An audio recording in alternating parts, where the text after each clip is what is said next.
Bapak, Ibu, dan saudara-saudara yang dikasihi dan mengasihi Tuhan, selamat pagi. Semoga saudara-saudara ada dalam keadaan yang baik dalam menjalani hari baru yang Tuhan anugerahkan. Pada pagi hari ini kita akan menyiapkan hidup kita dan hari kita pada hari ini, dan kita akan memulainya dengan bersama-sama mengambil bagian dalam doa pagi online pada saat ini. Karena itu saudara-saudara, mari kita menyatukan hati kita ambil bagian dalam saat hening sejenak sebelum kita masuk di dalam doa. Mari kita mulai.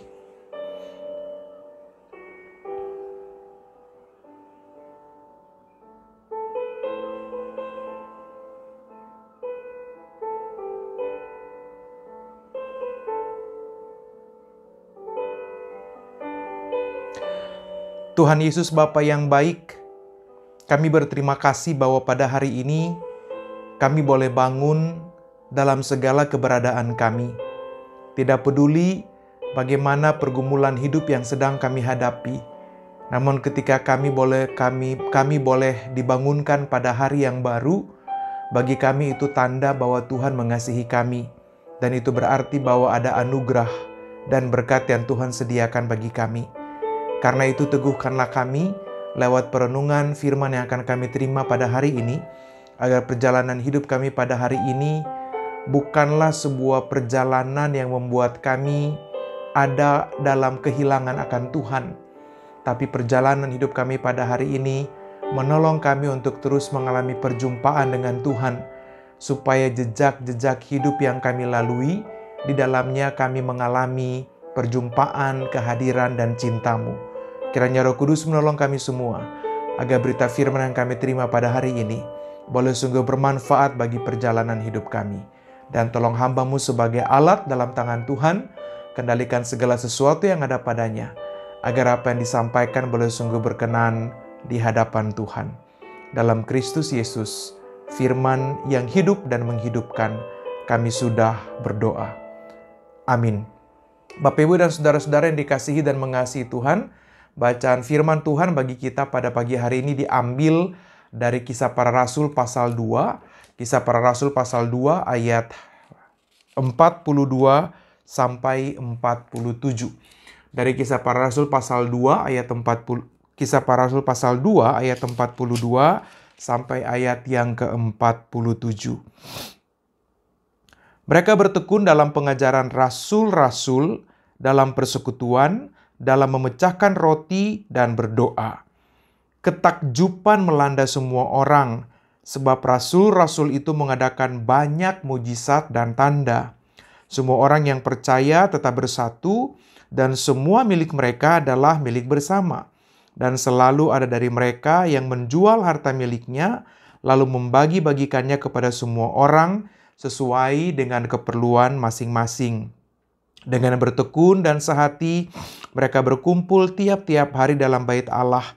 Mereka memecahkan roti di rumah masing-masing secara bergiliran dan makan bersama-sama dengan gembira dan tulus hati sambil memuji Allah, dan mereka disukai semua orang. Tiap-tiap hari Tuhan menambah jumlah mereka dengan orang yang diselamatkan. Bapak, Ibu, dan saudara-saudara, itulah bacaan firman Tuhan bagi kita di pagi hari ini. Dan lewat bacaan ini, saudara, kita mau diajak untuk merenungkan sebuah kualitas hidup yang didasarkan pada iman persekutuan. Nah, karena itu rujukannya memang selalu datang dari cara hidup jemaat mula-mula pasca kebangkitan Kristus. Nah, kita tahu memang Bapak, Ibu, dan saudara, pasca kebangkitan Kristus atau kekristenan pada abad pertama, mereka hidup di tengah-tengah tantangan yang luar biasa berat.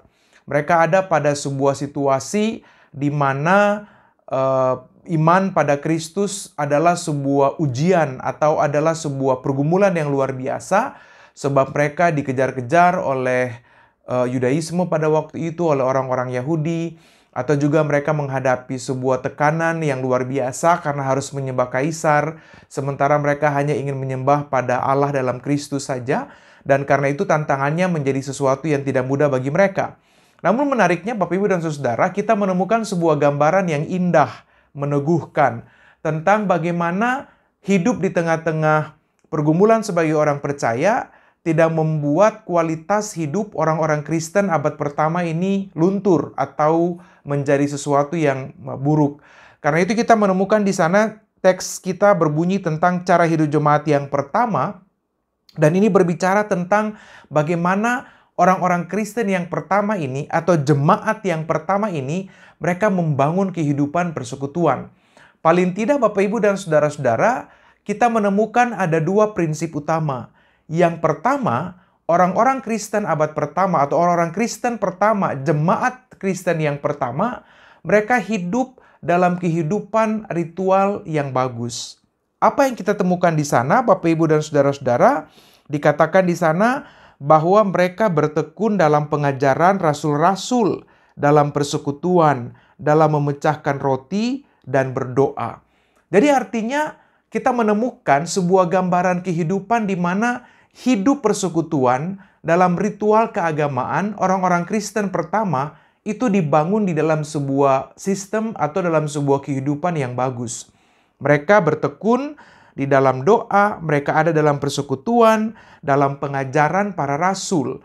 Jadi artinya kehidupan pertama dalam ritual keagamaan, dalam persekutuan, dalam doa, dalam memecahkan roti sebagai lambang berbagi dalam komunitas, ini dihidupi dengan bagus. Mereka menemukan bahwa salah satu cara yang dapat mengikatkan mereka sebagai satu persekutuan adalah bagaimana menghidupi ritus keagamaan. Dan tentu kalau kita bicara dalam konteks memecahkan roti dan berdoa, maka ini tidak bisa dilepaskan dari makan perjamuan Yesus bersama dengan para muridnya.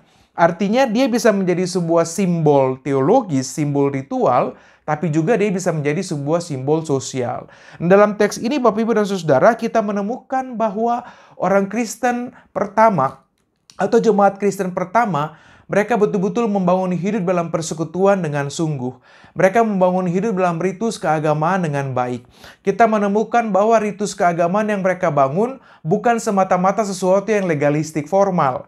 Tapi ritus keagamaan yang mereka bangun adalah sebuah sarana untuk memperjumpakan antara mereka dengan Tuhan, tapi juga memperjumpakan mereka dengan sesama.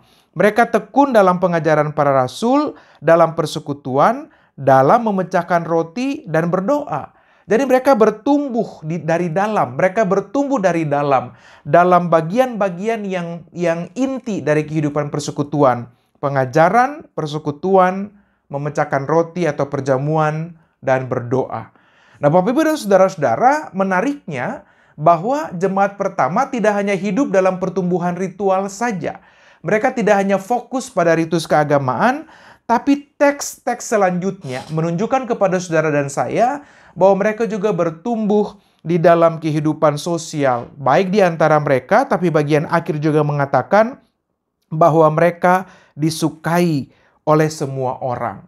Nah, kita menemukan dalam pola yang kedua atau dalam bagian yang kedua adalah bahwa selalu ada dari antara mereka menjual harta miliknya lalu membagi-bagikannya kepada semua orang sesuai dengan keperluan masing-masing. Jadi kita menemukan bahwa mereka tidak hanya tekun dalam kehidupan ritual keagamaan, pengajaran, berdoa, memecahkan roti, tapi juga mereka berpartisipasi dalam kehidupan sosial. Memang konteksnya adalah cara hidup jemaat yang pertama. Kita tidak dijelaskan secara rinci apakah ketika mereka berbagi itu hanya dalam komunitas atau tidak, tapi kita bisa memikirkan bahwa berbaginya mereka bukan hanya terbatas dalam kehidupan komunitas, tapi juga menjangkau kehidupan di luar komunitas. Mengapa? Karena bagian-bagian akhir dari teks kita ayat 47 mengatakan, dan mereka disukai semua orang. Maka tentu ini adalah dampak dari cara kehidupan mereka yang baik. Dampak dari kehidupan sosial mereka. Bahwa mereka membagi-bagikan, bahwa mereka menjual harta milik mereka, dan mereka membagi-bagikan kepada semua orang sesuai dengan keperluan masing-masing. Dan ini menunjukkan kepada kita, saudara, bahwa ritus keagamaan yang mereka bangun, pengajaran, berdoa, memecahkan roti, dan seterusnya, itu diteruskan dalam kehidupan sosial mereka setiap hari. Mereka bukanlah orang-orang Kristen yang hanya fokus pada kehidupan ritual keagamaan secara legalistik formal, Tapi mereka menunjukkan kepada saudara dan saya yang hidup pada abad modern ini bahwa ritus keagamaan tadi dia tidak akan ada artinya kalau kita tidak meneruskan itu dengan kehidupan sosial kita secara bagus. Dengan kata lain, para orang Kristen yang hidup pada abad-abad pertama atau jemaat Kristen pertama ini mau menunjukkan kepada saudara dan saya bahwa ibadah itu dia punya dua dimensi penting. Yang pertama, berbicara tentang dimensi ritualistik, di mana kita terhubung antara kita dengan Tuhan, tapi yang kedua, ibadah juga memperjumpakan kita dengan orang lain. Ingatkah kita bahwa Yesus mengatakan bahwa mengasihi Allah itu harus tampak dalam kita mengasihi sesama. Oleh karena itu, tidak ada kasih kepada Allah yang dapat diwujudkan tanpa kasih kepada sesama. Maka apa yang disampaikan dalam cara hidup jemaat yang pertama ini menunjukkan kepada kita bahwa mereka tidak hanya berhasil membangun kehidupan ritual keagamaan yang memperjumpakan, yang menyatukan antara mereka dengan Tuhan, yang membangun kehidupan spiritual mereka dengan Tuhan, kehidupan keimanan mereka dengan Allah, tapi pada saat yang sama, ritual keagamaan itu dihidupi secara horizontal antara mereka dengan sesama. Baik dalam komunitas sendiri, tapi juga teks kita mengatakan mereka disukai oleh semua orang yang dapat membuat kita paham bahwa tindakan berbagi atau ibadah sosialnya mereka tidak hanya berlaku secara eksklusif, tapi juga berdampak secara relevan dalam kehidupan orang di luar komunitas. Nah, karena itu Bapak, Ibu, dan saudara-saudara, melalui teks kita pada pagi hari ini, saudara dan saya belajar untuk melihat bahwa ketika kita tidak hanya sibuk untuk melihat komunitas kita sendiri, tapi kita juga belajar untuk berbagi dalam cara-cara yang relevan, menjangkau, melampaui komunitas kita sendiri. Disitulah panggilan kita sebagai orang-orang yang percaya pada Kristus. Berita Paskah yang kita terima dalam hari Minggu kemarin menolong kita untuk terlibat di dalam karya kehidupan karena Tuhan telah membuka jalan. Itulah mengapa Yesus pergi ke Galilea, mendahului para murid. Sebab di sana adalah tempat di mana dia berkarya. Di sana adalah tempat di mana ia menghadirkan kerajaan Allah dalam karya dan tindakan nyata. Karena itu lewat teks kita pada pagi hari ini, kita diingatkan kembali, kita diajak untuk bukan hanya merefleksikan, tapi juga mewujud nyatakan keimanan kita kepada Allah yang tidak terjebak pada ritual keagamaan. Tapi keimanan kita kepada Allah yang dimulai dari ritus keagamaan itu, dia diteruskan dan dia harus bermuara dalam ibadah sosial kita, dalam karya-karya nyata kita.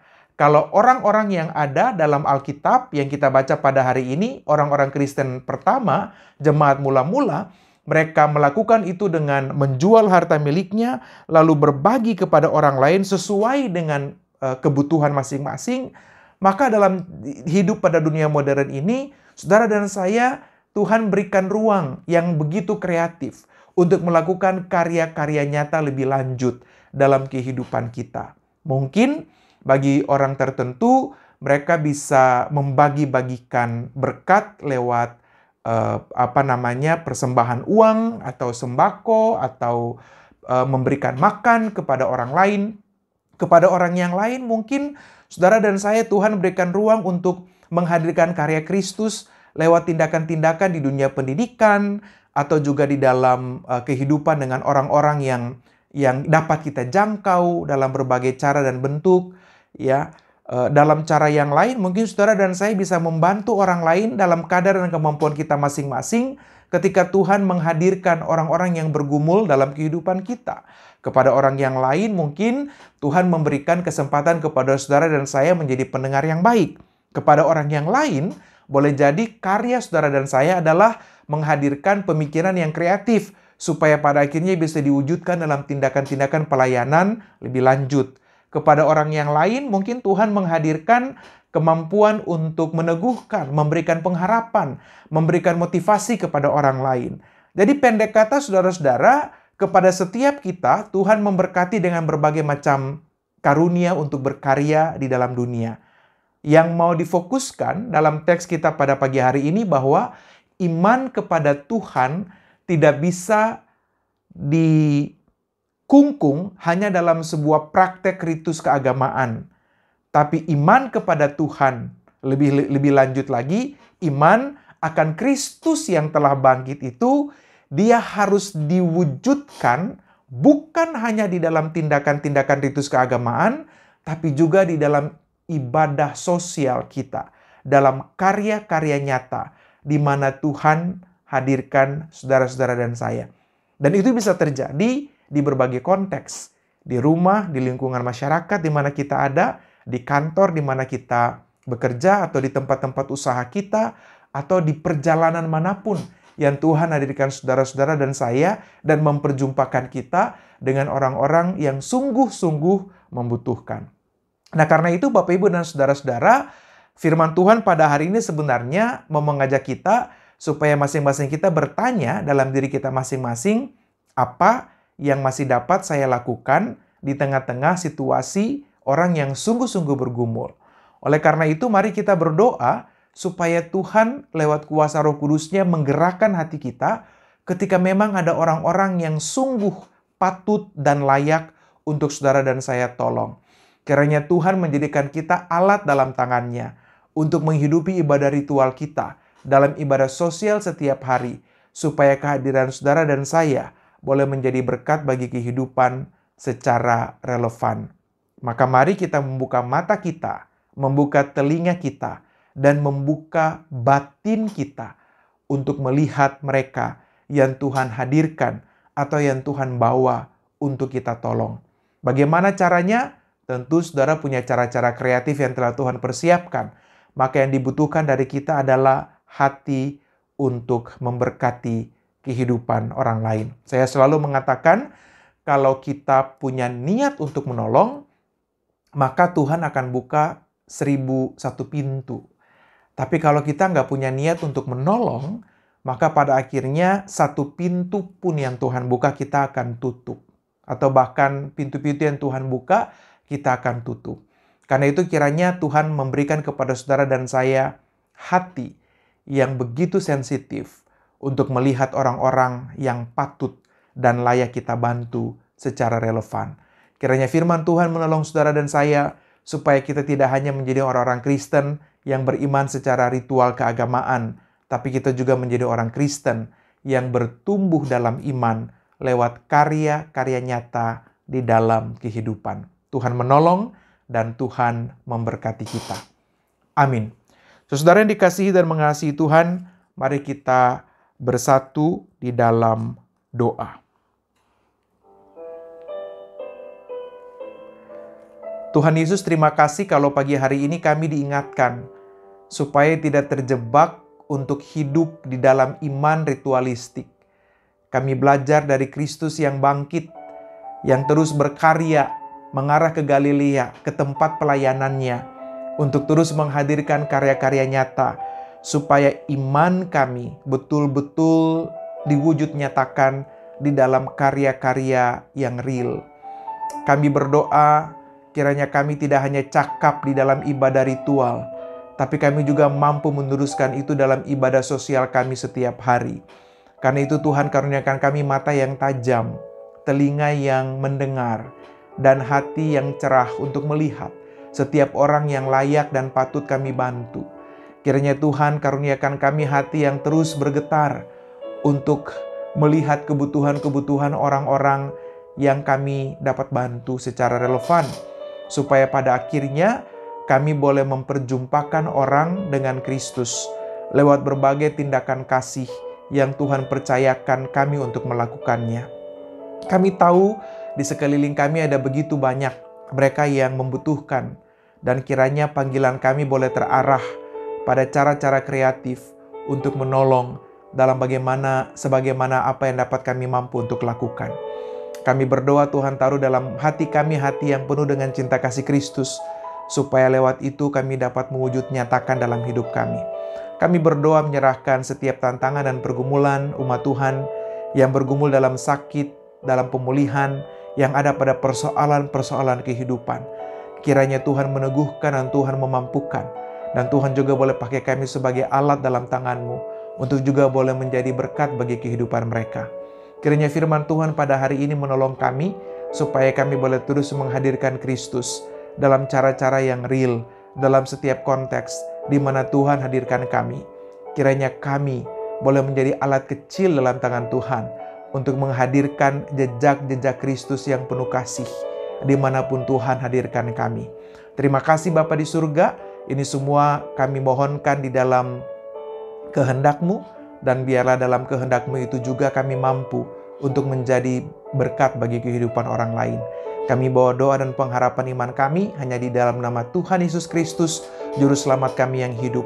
Dan biarlah kasih karunia dan damai sejahtera dari Allah dalam Kristus Yesus menyertai dan memberkati kami semua dari sekarang sampai selama-lamanya. Amin. Saudara yang dikasihi Tuhan, selamat pagi, selamat beraktivitas. Tetaplah menjadi alat dalam tangan Tuhan untuk memberkati kehidupan dalam karya-karya kecil dengan cinta yang besar. Selamat beribadah sosial dalam kehidupan saudara pada hari ini dan selanjutnya. Tuhan menolong dan Tuhan memberkati kita. Bagi Bapak Ibu yang memiliki pergumulan khusus dan ingin didoakan, bisa menghubungi rekan-rekan pendeta di nomor berikut.